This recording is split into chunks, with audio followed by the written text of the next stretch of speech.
올 한 해가 이제 열흘 정도 남았습니다. 지난 시간을 돌이켜보면 어떤 생각이 드십니까? 올 한 해는 특별히 내 힘으로는 어쩔 수 없는 일들, 그런 일들 때문에 많이 힘드셨을 것 같습니다. 예를 들자면 코로나가 그렇죠. 내 힘으로 어쩔 수 없는 일들, 또 코로나로 인해서 어쩔 수 없이 발생하는 재정적인 손실, 또 건강의 문제, 우리 탓이 아닙니다. 또 이로 인해서 그동안에 기다렸던 많은 일들이 미루어지거나 또 진행이 불가하게 된 그런 피치 못할 그런 일들도 참 많이 보고됐습니다. 또 좋은 관계가 이로 인해서 깨져버린 그런 일도 알게 되었는데 참 힘든 한 해였던 것 같습니다. 마치 하늘에서 벼락이 치는데 그 수많은 땅 위의 사람들 중에서 나에게 쳤다. 내가 서 있는 자리에 벼락이 친 것 같은 그런 마음, 피할 수 없는 일들. 여러분은 어떻게 생각하십니까? 이런 일을 우리는 우연이 아니라 필연이라고 해석하기도 합니다. 물론 우연일 수도 있겠죠. 그러나 나이를 먹고 인생을 살아가면 살아갈수록 우리 이런 말을 자주 하게 됩니다. 인생은 운명이다. 인생은 운명이다. 우연보다도 필연 쪽에 많은 생각과 결론을 내리신 것 같습니다. 그렇다면 운명이 뭘까요? 운명이라는 단어는 한자 말로 흐를 운 목숨명입니다. 사전적인 설명으로는 사람의 삶과 목숨을 지배하는 피할 수 없는 초인적인 힘이다 라고 표현되어 있습니다. 여러분은 여러분 자신의 운명에 대해서 궁금하지 않은 분들은 없을 겁니다. 인류 역사의 시초부터 피할 수 없는 이런 일들이 내 인생에 있는가? 그게 나의 운명인가? 어쩔 수 없는 일인가에 대한 연구와 궁금증이 수많은 학문적인 발전, 종교적인 발전으로 이어졌죠. 그래서 발전의 방향은 방금 설명드린 바로 운명이라는 뜻의 두 가지 주제, 피할 수 없다는 뜻에서 철학적인 숙명론으로, 그리고 초인적인 사람을 뛰어넘는 지배라는 뜻에서 종교적인 결정론으로 이 두 방향으로 발전되어 왔습니다. 아니 그냥 쉽게 여러분 오늘 예배 자리에 나오신 것, 수많은 조건과 상황과 또 결정과 선택 사이에 오늘 예배 자리에 나오신 것이 여러분 우연인가요? 숙명인가요? 와야 되는 숙명인가요? 아니면은 내 생각 위에 이미 결정되어 된 어떤 결정인가요? 여러분 어떻게 해석하십니까? 올 한 해 여러분이 겪은 수많은 일들이 숙명이었습니까? 아니면 어떤 사람의 이상, 그 이상을 뛰어넘는 어떤 계획된 결정이었다고 생각하십니까? 그런데 아이러니하게도 피할 수 없다, 정해졌다라고 하는 이 운명의 뜻, 그 운명이라는 글자를 뭘로 쓰냐면 그 운자가 흐를 운입니다. 흐를 운. 목숨명, 목숨이 흐른다. 흐르는 것은 정해진 게 아니에요. 그렇죠? 계획된 게 아닙니다. 근데 운명을 우리는 어차피 피할 수 없다, 정해졌다라고 표현한 운명을 잘 몰라요. 그래서 흐를 운, 목숨명 이렇게 쓰는 겁니다. 오히려 표현은 정해지지 않는 거예요. 그래서 흐른다는 말은 정해져 있으나 정해져 있지 않다는 뜻이고, 있기는 분명히 있으나 잘 모르겠다, 알 수 없다는 뜻. 그게 운명입니다. 이런 식의 운명이라면 과연 인생을 살아가는 우리 마음과 생각에 어떤 평안이 있고 어떤 안정이 있을까? 그래서 우리는 세상을 살면서 운명을 원망합니다. 운명의 장난, 이런 말을 쓰죠. 운명의 장난. 칼 융이라는 분석 심리학자는 이런 말을 했다고 합니다. 무의식을 의식화하지 않으면 무의식이 우리 삶의 방향을 결정하게 되는데 우리는 바로 이런 것을 두고 운명이라고 부른다. 비슷한 말 같습니다. 우리 안에는 무의식, 정해지지 않는 잘 모르는 무의식이 있지만 또 의식이란 게 있죠. 근데 무의식에 우리 삶을 맡겨두면 정체가 없잖아요. 늘 흔들리잖아요. 그래서 무의식에 있는 것들을 의식으로 전환하지 않으면 우리는 늘 우리 삶을 그냥 운명이라고 부른다라는 겁니다.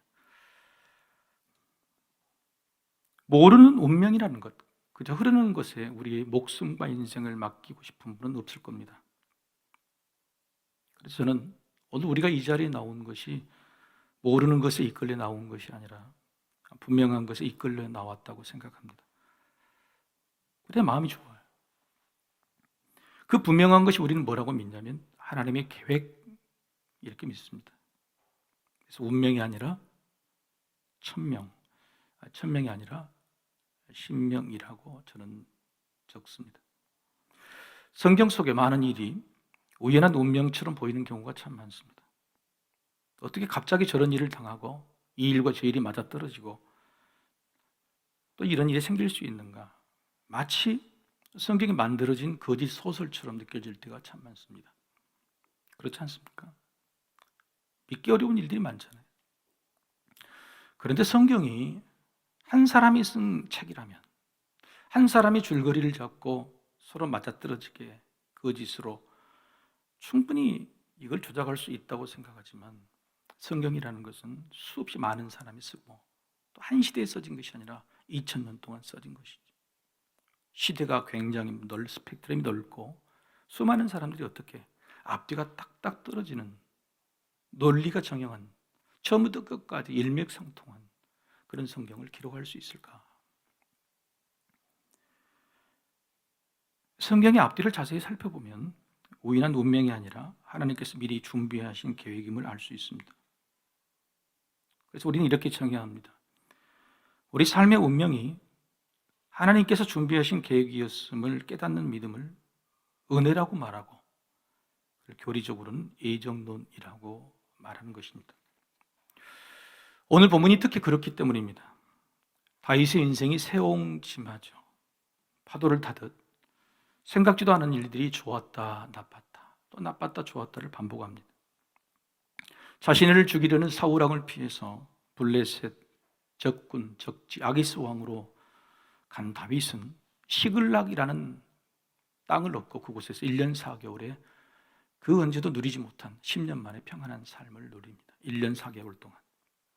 하지만 아기스 왕에게 했던 거짓말 때문에 오히려 이제는 동족 이스라엘과의 전쟁에 참여할 수밖에 없는 상황에 놓여 있죠.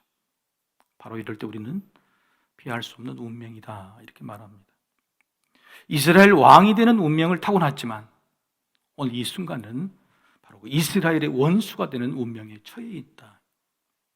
여러분, 이게 운명이 장난이, 이스라엘을 다스리는 이스라엘 민족들을 섬기는 왕이 되는 운명을 알고 있지만 지금 당장은 이스라엘과 싸워서 저들과 적이 되어야 되는 그런 얄궂은 운명이 된 겁니다.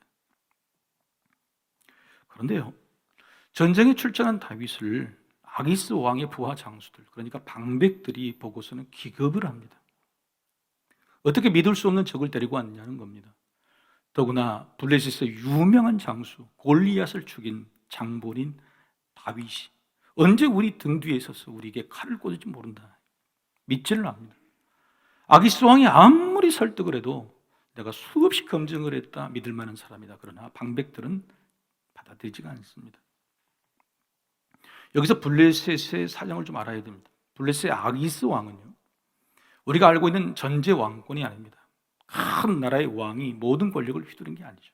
블레셋이라는 나라는 도시들이 모여진 연합체입니다.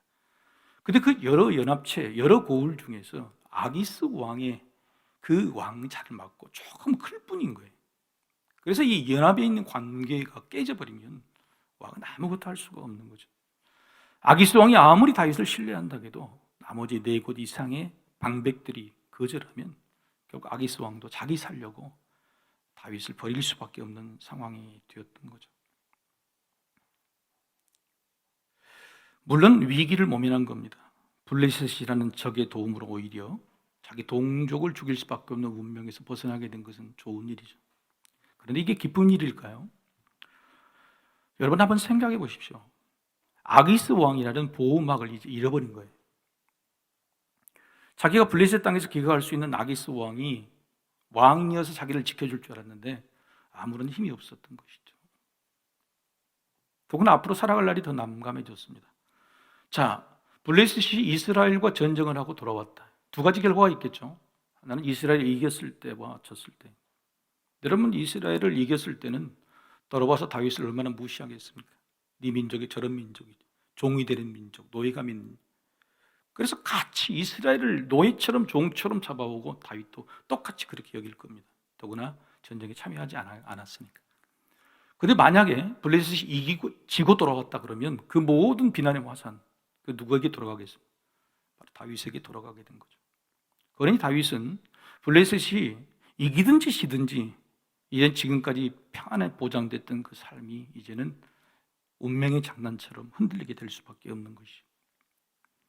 다윗은 그나마 다행이라고 생각해서 자기 거주지 시글락에서 돌아왔는데 이게 어찌된 일입니까? 시글락에 돌아오고 보니 아말렉의 공격을 받아서 시글락 온 집들이 다 불태워져 사라지고 말았어요. 심지어는 자기 아내와 자녀들이 다 산채로 포로로 끌려가고 텅 빈 시글락. 여러분, 그동안에 다윗이요 주로 공격했던 1년 4개월 동안 먹고 살았던 방법이 아말렉을 치는 것이었죠. 그런데 다윗이 불과 며칠 동안 자리를 비운 틈을 타 아말렉이 비겁한 복수를 한 것입니다. 얼마나 놀라고 슬펐는지 성경 4절에 이렇게 표현되어 있습니다. 다윗과 그와 함께한 백성이 울 기력이 없도록 소리를 높여 울었더라. 울다가 울 수 있는 기력이 없을 때까지 울었다는 거죠. 얼마나 슬픈 일입니까? 자, 이들이 흘린 눈물의 의미가 뭘까요? 유다 땅에 머물지 않고 하나님 원하시지 않는 블레셋 땅에 머물렀다는, 옮겼다는 반성의 눈물일까요? 아말렉 족속을 공격할 때 다윗은 단 한 명도 남기지 않고 싸그리 죽였습니다. 싸그리 좀 죽이지 않고 좀 봐줬더라면 이런 무자비한 보복을 당하지 않았을 때에 대한 후회의 눈물이었을까요? 아기스 왕에게 거짓말을 했던 것, 거기에 대한 자책감의 눈물이었을까요? 어떤 주석가는 이렇게 말합니다. 저들이 드디어 하나님 앞에 엎드려 회개의 눈물이라고 말하죠. 자, 여러분, 이 중에서 어떤 눈물이었을까? 6절에 이렇게 기록이 되어 있죠. 백성들이 자녀들 때문에 마음이 슬퍼서요. 백성들이 자녀들 때문에 마음이 슬퍼서요. 다윗을 돌로 치자 하니 다윗이 크게 다급하였으나 그의 하나님 여호와를 힘입고 용기를 얻었더라. 백성들이 눈물의 의미는 하나님을 향한 회개도 반성도 후회도 아니었습니다. 그냥 자식들이 사라져서 그 아픔 때문에 흘리는 눈물이었죠. 자, 그럼 다윗의 눈물은 어떤 의미였을까? 다윗은 어떤 의미로 흘렸을까? 자녀들 때문이었을까요? 아니면 하나님 앞에 다윗만큼은 회개했던 것일까? 이렇게 어쩔 수 없는 운명 같은 일들을 당하면 사람들은 자기 자신 때문이 아니라고 일단 단정을 합니다. 하늘에서 벼락이 떨어졌는데 내가 맞았다. 이게 내 탓이 아니잖아요. 그렇죠? 코로나가 내 탓이 아니잖아요. 그럴 때 우리는 자기 아닌 다른 것에서 그 이유와 책임을 찾게 되죠. 자기 아닌 다른 대상을 찾게 됩니다. 오늘 본문에 백성들은 누구에게 그 대상을 찾았냐면 다윗에게 그 대상을 찾았어요. 수년 동안 자기를 보호했던 다윗, 그러나 그 다윗의 잘못된 판단으로 살려고 들어왔다가 이제 우리 자녀들 모든 가족이 죽게 되었다. 땅을 보고 사람을 보죠. 그런데 다윗은요, 이때 비로소 하나님을 보게 됩니다. 하늘을 보게 되었습니다. 사랑하는 성도 여러분, 어쩔 수 없는 운명 같은 이런 일들을 당한 올해 여러분은 백성들과 가깝습니까? 아니면 다윗과 가깝습니까? 어떤 쪽이 옳은지 그른지는 판단하지 않겠습니다. 그러나 그들이 어떤 쪽이 유익함을 얻었는지 그건 성경에 기록되어 있죠. 사람을 찾아 다윗에게 돌을 던지려고 하는 백성들은 힘과 용기를 얻지 못했지만 방금 읽으신 말씀 속에 하나님을 찾은 다윗은 하나님 여호와를 힘입고 용기를 얻었다고 분명히 기록이 되어 있습니다. 이미 일어난 일은 중요하지 않습니다. 그 일을 어떻게 해석하고 대처하느냐, 거기에 따라서 다시 일어날 수 있는 힘과 용기가 일어날지 안 일어날지 결정이 되는 거죠. 코로나 이후에 여러분은 일어나실 겁니까? 일어나지 않으실 겁니까? 슬퍼서 울 기력이 없을 정도가 되어도 사람이 아니라 하나님을 찾으면 힘도 용기도 다시 얻게 됨을 믿으시기를 소망합니다. 다윗은 자기에게 돌을 던지려는 백성들 아랑곳 하지 않고 마치 백성들이 보란 듯이 하나님 앞에 기도합니다.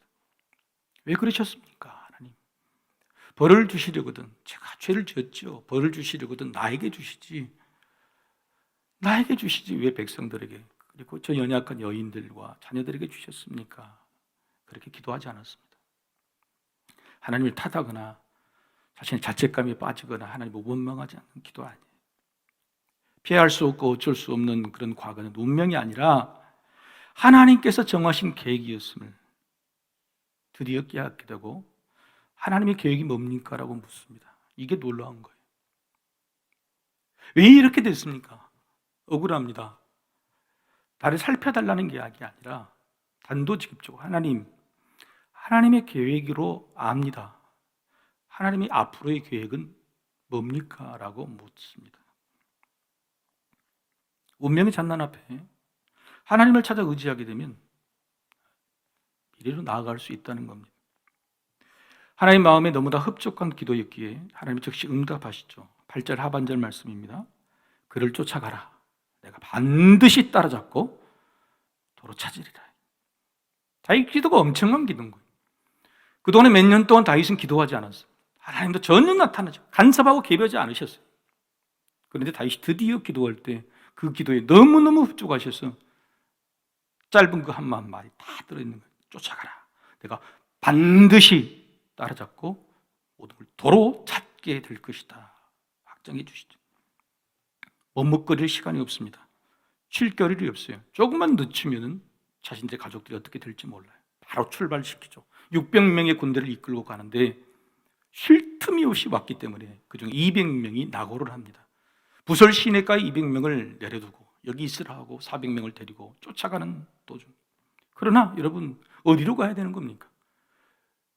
동서남북 방향을 모를 그 수많은 광야 속에 아말렉이 어디로 흩어졌는지, 한시가 급한데 어디를 쫓아가야 되는지, 바로 그때 다 죽어가는 애굽 소년 하나를 부하들이 데리고 오죠. 다윗은 이 소년에게 그 바쁜 와중 속에서도 물을 먹이고 음식을 먹여서 드디어 살려냅니다. 살아난 이 애굽 소년이 한 말이 뭐냐? 나는 아말렉에서 병들었다고 버림받은 종이다. 그리고 아말렉이 당신들의 고향 시글락을 치고 당신들의 자녀와 아내들을 끌고 간 것을 내 눈으로 확인했다. 목격자죠. 그리고 놀랍게 그들이 지금 어디로 갔는지를 내가 안다라고 이야기합니다. 다 죽게 된 사람을 먹여서 살려놨더니 그 입에서 터진 말이 천군만마를 얻은 것 같은 그 말을 듣게 된 거죠. 결국은 아말렉의 그 소년의 도움으로 아말렉을 찾아 진멸하여 가족 모두도 구출하고 덤으로 전리품까지 크게 얻어서 하나님을 찬양하며 돌아왔다는 이야기 올시다. 2부 때는 뭐 할렐루야도 나오고 아멘도 나오고. 그런데 여러분, 이 이야기를 들으면서 어떤 생각이 듭니까? 참 잘 만들어진 소설 같다, 그런 생각이 들지 않습니까? 앞뒤가 탁 짜여진 것 같다. 어떻게 이런 우연이 있느냐? 말도 안 되는 우연이다. 분명히 그렇게 생각했을 겁니다. 그렇죠? 그런데 저는 이런 일들이 우연 같은 운명이 아니라 하나님의 계획이라고 설명하고 있는 겁니다. 그렇게 하려는 겁니다. 그렇다면 증거가 있습니까? 이게 우연 같은 운명의 이야기가 아니고, 만들어진 이야기가 아니고, 하나님이 계획하신 계획이라고, 정해놓으신 계획이라는 증거가 뭘까요? 성경은 그 증거를 놀랍게 명확하게 기록해 두고 있습니다. 단지 우리가 자세히 보지 않았고, 단지 믿음의 눈으로 보지 않았기 때문에 보이지 않았을 뿐이죠. 그 증거가 뭐냐면 오늘 딱 2번 등장하는 단어, 바로 사흘이라는 단어. 이 사흘이라는 시간이 우리가 말하는 운명이라는 시간이 아니라 하나님의 시간, 하나님이 철저하게 계획하여 진행하신 시간이었다는 말씀을 이제부터 드리려는 겁니다. 다윗의 남장판이 된 운명, 그 운명은 돌아온 시글락에서의 시간이 그 절정이었습니다. 인생의 모든 것이 꼬였죠. 믿음을 떠나 이방 땅이 와서 1년 반 만에 위험스럽게 얻은 그 평안이 오히려 자기가 구해주려고 자기를 희생했던 그 사람들에게 배신당하고 가족들을 먹여 살리기 위해서 있었던 모든 것들이 다 끝나버리고 그들의 생명이 경각에 달려있는 난장판이 된 시간, 바로 시글락에 돌아온 그 시간이었어요. 죽기 일보 직전이었고 죽음보다 못한 인생이었어요. 성경은 그 시간을 이렇게 말합니다. 6절에 크게 다급했던 시간. 크게 다급한 정도가 아니라 너무 엄청나게 크게 다급했던 시간이었다. 모든 운명이 꼬여버린 최악의 시간이었습니다. 그런데 성경은 다윗의 인생 최악의 이 시간보다도 정확히 사흘 전에 하나님의 시간이 이미 출발되었다고 기록하고 있는 것입니다. 인생이 최고 꼬여버린 그 시간, 이건 운명이야. 내가 어쩔 수 없어. 난 이제 끝이야 라고 말하는 그 시간 사흘 전에 이미 하나님의 시간은 이때를 향해서 출발되었다라는 기록인 거예요. 사흘 전에 무슨 일이 있었습니까? 다윗이 아기스 왕에게 버림받았습니다. 그리고 애굽 소년이 아말렉 왕에게 버림받았습니다. 그러니까 두 사람 사이에 묘한 공통점이 있어요. 그 공통점의 근거가 뭐냐면 29장에 보면 다윗이 전쟁터 앞에서 아기스 왕과 설전을 벌여요. 나를 못 믿느냐? 아기스는 못 믿는 것이 아닌데 방백들이 반대하니까 안 된다. 그 오고 가는 와중에 다윗이 아기스 왕에게 계속적으로 칭하는 호칭이 뭐냐면 내 주 왕이, 왕도 아니고 내 주여. 지금 내 인생을 짊어지고 책임질 주인은 누구냐? 당신이라고 계속하고 고백하는 거예요. 물론 마음으로는 거짓이라 할지라도 지금 다윗의 현실적인 상황이 보면 그 주는 아기스가 맞는 거예요. 가라면 가고 오라면 오고 하라면 하고 죽으라면 죽을 수밖에 없는 주는 아기스였어요. 그런데 그 아기스가 방백들의 반대에 힘입어 자기 살려고 다윗을 버려버렸던 거죠. 그래서 블레셋이 이기든지 지든지 이제 다윗의 인생, 앞으로의 삶은 전혀 보장받을 수 없는 그런 삶으로 물어가 버리는 거죠. 애굽 소년도 죽을 뻔했던 자신을 살려주고 음식을 다 먹고 기운을 차리자 그때서야 비로소 다윗에게 자기를 소개합니다. 13절 하반절 말이죠. 나는 애굽 소년이요 아말렉 사람의 종이더니 사흘 전에 병이 들매 주인이 나를 버렸나이다. 애굽 소년도 믿고 따르던 그의 주로부터 버림받았습니다. 정확히 사흘 전 다윗이 아기스 그 주로부터 버림받은 바로 그때였죠. 하나님께서는 사흘 전 같은 시간에 이 둘을 사람인 주로부터 같이 버림받게 하셨던 거죠. 둘이 똑같이 죽을 뻔했습니다. 다윗은 돌에 맞아 죽을 뻔했고 이 애굽 소년은 굶어서 병들어서 죽을 뻔했죠. 그러나 정확히 사흘 후 그 넓은 광야 모래에서 바늘을 찾은 것처럼 다윗과 이 소년이 그 광야에서 서로 만나게 되었다. 둘 다 살았죠. 여러분, 이게 우연일까요? 계획일까요? 그렇습니다. 하나님은 우리가 세상 것을 바라보고 또 세상 사람을 주처럼 바라볼 때부터 이미 우리를 사랑하고 계시죠. 여러분, 다윗이 회개한 것은 사흘 후였습니다. 그런데 하나님이 움직인 것은 다윗이 회개하기 사흘 전이었어요. 예수님도 늘 우리에게 회개부터 요구하시는 것이 아니에요. 늘 먼저 고쳐주시거나 먼저 찾아오시거나 먼저 준비하신 다음에 그 다음에 믿음을 요구하셨던 것이죠. 다윗이 회개한 것은 사흘 후였고 하나님은 사흘 전에 이미 하나님의 계획을 출발시키셨던 겁니다. 사도 바울은 이렇게 말합니다. 로마서 5장 8절 잘 아시는 말씀이죠. 우리가 아직 죄인 되었을 때에 그리스도께서 우리를 위하여 죽으심으로 하나님께서 우리에 대한 자기의 사랑을 확정하셨느니라. 죄인 되었을 때에, 정신 못 차릴 때에 이미 하나님께서는 우리를 위해서 대신 죽으심으로 작정하셨고 우리에 대한 사랑을 확실히 정하셨다는 겁니다. 여전히 우리는 연약합니다. 여전히 우리 하나님을 외면하고 때때로 세상의 주를 향해 찾아갑니다. 그럼에도 불구하고 우리를 향한 하나님의 사랑, 우리를 향한 십자가의 그 놀라운 사랑은 이미 사흘 전에 확정이 되고 작정하신 것이죠. 우리의 죄를 용서하시는 사랑뿐만 아니라 연약하여 이렇게 된 우리 어려운 현실마저도 풀어주시기로 확정하시고 미리 시작하신 그분이 바로 하나님이신 겁니다. 따라서 우리 같이 한번 고백하십시다. 시작. 지금 우리에게 일어난 모든 일은 이미 시작된 하나님의 사랑입니다. 이미 풀어주고 계시는 하나님의 계획입니다. 언제요? 이를테면 사흘 전에. 자, 우리가 이 사실을 믿는다면 우리 삶이 많이 달라질 수 있습니다. 우리 인생에 우리 운명이 꼬이고 꼬인 이 시간, 할 수 없어서 죽을 직전이 된 이 시간, 그러나 그 시간을 이미 하시고 그때를 위해서 이미 하나님 사흘 전에 우리를 향한 사랑과 계획이 출발되었다는 거예요. 힘들고 어려운 이때에 미리 출발된 하나님의 사랑, 하나님의 계획을 안다면 아무리 그 인생이 꼬이고 우연처럼 보이고 피할 수 없는 운명이라지만 우리는 참아낼 수 있고 버텨낼 수 있는 것이죠. 다윗이 그랬습니다. 다윗이 그 순간 드디어 하나님을 찾게 되고 이 모든 것이 하나님의 계획이었다는 사실을 알고 그의 기도도 달라지고 그의 이 삶을, 위기를 대처하는 것이 달라졌어요. 두 가지가 특별히 달라졌어요. 첫 번째는 하나님의 방법을 구합니다. 중요한 포인트는 하나님을 구한다, 기도한다는 뜻이 아니라 방법을 구한다는 겁니다. 다윗의 기도가 참 멋지죠. 8절 상반절 한번 같이 읽어보실까요? 자, 시작. 다윗이 여호와께 묻자와 이르되 내가 이 군대를 추격하면 따라잡겠나이까? 군대를 출발시킨다는 말이죠.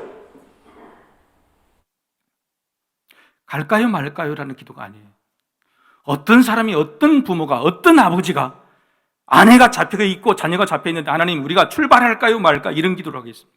하나님 지금 나는 당장 출발해야 됩니다. 당장 떠나야 됩니다. 그런데 어디로 가야 될지 모르겠어요. 방법은 모르겠습니다. 어떻게 해야 됩니까? 그동안의 다윗은요, 하나님 자기를 이스라엘 왕으로 세우신다는 결과는 알았습니다. 그런데 그 방법은 지 맘대로 했어요. 유다로 들어갔다가 블레셋으로 갔다가 아말렉을 쳤다가 선은 거짓말했다가 분명히 하나님이 나를 왕을 세우실 것인데 그 목표점을 향해 가는 방법은 자기 뜻대로 했다는 거예요. 하나님이 정하신 뜻은 분명한데 이제는 하나님이 주신 방법까지도 순종하려고 하나님께 묻는 겁니다. 하나님, 이제는 방법마저도 순종하겠습니다. 보여주십시오. 그래서 하나님께서 그 방법으로 애굽 소년을 준비해 주신 겁니다. 애굽 소년. 사람이 다급한 위기 상황에 몰릴 때 대부분 뜻을 아나 방법을 모르는 경우가 많습니다. 지금 도망쳐야 된다. 알지요? 내가 지금 살아야 된다는 것. 어떻게든 위기를 모면해야 된다는 것은 뜻은 압니다. 그런데 살 방법, 도망칠 방법을 모르는 거예요. 다급하니까 일단 튀고 봅니다. 손에 닥치는 대로, 입에서 튀어나온 대로 하다 보면 더 일이 꼬이고 마는 거죠. 바로 이렇게 다급할 때 하나님의 방법을 구하십시오. 그냥 기도하시는 것이 아니라 하나님 방법이 뭡니까? 라고 물어보십시오. 그리고 그 방법마저도 어떤 방법인지 내가 순종하겠다고 결단을 내리십시오. 왜냐하면 하나님께서는 이미 우리를 살리시려는 뜻, 구원의 뜻을 세우실 때에 그 방법도 이미 계획에 두셨기 때문에 그렇습니다. 그냥 이렇게 하겠다라고 하신 게 아니라 어떻게 하겠다고 정해 두셨기 때문에 우리가 하나님께 기도할 때는 뜻은 압니다. 방법을 알려달라고 기도해야 되는 거죠. 다윗이 이렇게 기도하기 전 3일 전부터 애굽 소년을 준비시키셨던 거죠. 그래서 다윗이 가는 그 길에 쓰러져 있게 만드셨던 것처럼 우리가 기도하기 전부터 우리 문제를 해결하시는 하나님의 방법은 이미 세워졌고 3일 전에 출발되었음을 믿으셔야 돼요. 제가 좋아하는 다니엘서의 9장 23절. 어려움을 당할 때 다니엘이 천사를 통해서 이런 응답을 듣죠. 같이 한번 읽어보겠습니다. 곧 내가 기도를 시작할 즈음에 명령이 내렸으므로 이제 내게 알리러 왔느니라. 너는 크게 은총을 입은 자라. 그런즉 너는 이 일을 생각하고 그 완상을 깨달을지니라. 다니엘이 죽게 생겼어요. 그래서 금식으로 기도합니다. 그런데 천사가 와서 알려주는 게 뭐냐면 네가 기도를 시작할 때 이미 하나님께서 명령 내리시되 이미 결정하셨다. 너는 은혜를 받은 자라. 그 뜻을 깨달아. 그 뜻을 깨달아. 여러분, 우리의 기도가 시작된 그 순간 이미 하나님의 은총은 시작되심을 믿으시기를 소망합니다. 두 번째 다윗이 달라진 점은 뭐냐면 사람의 약함을 구합니다. 여러분, 내가 다급하게 되면 다른 사람이 보일 리가 없습니다. 그렇죠? 사람들이 다른 사람, 내가 살아나 했는데 누가 보이겠습니까? 안 보이잖아요. 행여 사람이 보인다 할지라도 나를 구해줄 사람, 나를 살려줄 능력이 있는 사람만 보게 되는 겁니다. 그런데 다윗은요, 너무너무 다급하고 위급하고 그런 상황 속에서 아무런 능력이 없는 애굽 소년, 다 죽어가는 약자를 보게 됩니다. 여러분, 애굽 소년이 내가 아말렉에 버림받았습니다, 내가 당신들의 가족이 어디 간지 압니다, 그래서 먹게 된 게 아니에요. 부하들이 끌고 와서 일단 먹이고 살려냅니다. 살려내봤더니 그제야 말을 할 수 있어서 그때 한 터진 말이 그 말이었던 거예요. 다윗은요, 약자를 살펴주는 사람이었어요. 여러분, 600명 중에 200명이 부솔 시내가에서 추격하다가 낙원하죠. 그럴 때 내버려 둡니다. 여기 있으라고. 그리고 아말렉을 쳐서 돌아오는 길에 400명 중에 조금 성질 급한 사람이 그렇습니다. 다윗이요, 우리를 쫓아가지 않는 저 200명에게는 하나도 주지 맙시다. 전리품을 나눠주지 맙시다. 그렇게 이야기를 해요. 수많은 사람들이. 그럴 때 다윗이 뭐라고 그러냐면 이들을 설득하죠. 그거 우리가 한 거야? 우리가 지금 가족을 구한 것이 우리가 한 거니? 하나님이 하신 거잖아. 하나님이 계획하셔서 알 수 없는 곳에 저들을 살려두신 것이지. 여러분, 복수가 뭡니까? 내가 받은 만큼 돌려주는 게 복수 아니에요? 다윗이 아말렉을 쳤을 때는 단 한 사람도 살려둔 적이 없었어요. 저들이 혹시 입을 털어서 아기스 왕에게 전할까 봐. 다윗은 다 죽였는데 아말렉은 한 명도 죽이지 않고 다 끌고 간 거예요. 여러분, 복수가 아닌 거였어요. 여러분, 이걸 우연입니까? 이게 하나님의 계획인가요? 바로 그 200명, 남은 200명들이 여러분이라고 한번 생각해 보십시다. 자, 여기 있는 모든 사람, 아니 6명이라는 아버지 가족도 자녀들이 끌려가세요. 가다가 2명은 낚시비에서 기다리고 4명이 끌고 가세요. 근데 4명의 아버지가 자식들을 구하고 이 두 사람이 자식들도 구했을 거 아닙니까? 구하고 돌아와서 한단 소리가, 너희들 아무것도 안 했으니까 너희는 아무것도 없어. 그러면 이 2명의 아버지 입장 뭐가 되겠어요? 차라리 쫓아가다가, 나도 힘들었지만 쫓아가다가 차라리 죽는 건 낫지. 자기의 자식들과 자기 아내들은 자기를 구하지 않았던 이 2명의 아버지를 어떻게 볶겠냔 말이에요. 어떻게 살겠냔 말이에요. 다윗이 오늘 내렸던 이 결정, 200명에게도 똑같이 전리품을 나누자는 이 결정이 그래서 다윗의 권위를 세워주게 됩니다. 금방 전까지 다윗을 돌로 쳐서 죽이려고 했던 그 사람들이 다윗의 이 말이 영원한 율례가 되고 다윗 왕국의 기준이 되는 놀라운 권위가 되었다고 성경은 기록하고 있죠. 여러분, 결정적으로 다윗이 이런 권위를 세우게 된 이유가 있습니다. 이 문제를 해결한 이유가 뭐냐면, 자, 길 안내자로 애굽 소녀를 하나님께 준비해 두셨죠. 3일 전에 준비해 두셨는데 다윗의 마음속에 약한 자를 구한 긍휼함이 없었다면 어떻게 됐을까요? 부하들이 데리고 왔어요, 애굽 소녀를. 바쁜데 지금 무슨 소리? 이미 다 죽어간 얘기 내버려두라. 우리 지금 한시가 급한데 쫓아가야 된다고.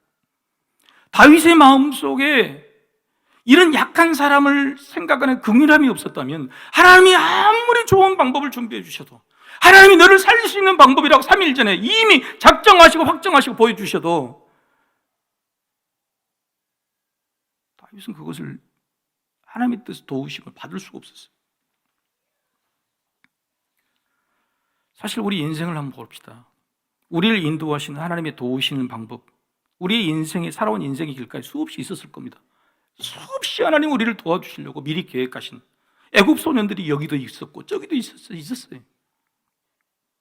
그런데 우리 안에 다급한 것만 생각하고 그 다급함 때문에 인생의 약자들을 구하려는 긍휼함이 없었다면, 그래서 우리가 지나쳐버린 건 아닐까요? 코로나 기간에 이런 다급한 순간에 오히려 약자들 돌보는 긍휼함이 없어서 교회가 이렇게 지탄을 받은 것이 아닐까요? 돌이켜보면 우리는 유난히 다급한 일이 많았습니다. 교회도 얼마나 방역수칙이 이번 주도 바뀌었잖아요. 하지만 아무리 다급해도 해야 할 일이 있습니다. 여러분 오늘 화면을 보고 같이 한번 읽어보십시다. 시작. 아무리 다급해도 해야 할 일이 있습니다. 하나님의 방법을 구하시고 그 방법을 알게 되는 약한 자를 구하십시오. 그래야 도움을 받게 됩니다. 위기를 극복하게 됩니다. 그것은 우리가 살아갈 방법으로 이미 정하여 준비해 두신 사흘 전 하나님의 은혜요 사랑이기 때문입니다. 여전히 힘든 시간에 그 시간이 내년에도 지속될까 심히 염려되고 걱정이 됩니다. 그러나 우리의 형편과 처지를 아시는 하나님의 해결책은 이미 시작된 것을 믿고 이겨내시기를 바랍니다. 3일 전에 이미 아니요, 코로나가 시작될 때에 우리를 살리시는 해결책은 준비가 되었죠. 운명이라 포기도 마시고 운명의 장난이라 원망도 마시며 아무리 다급하시더라도 하나님의 시간을 기다리며 우리가 승리하는 그 날이 오기를 믿고 축복합니다. 다 같이 일어나셔서 우리 하나님을 찬양하겠습니다.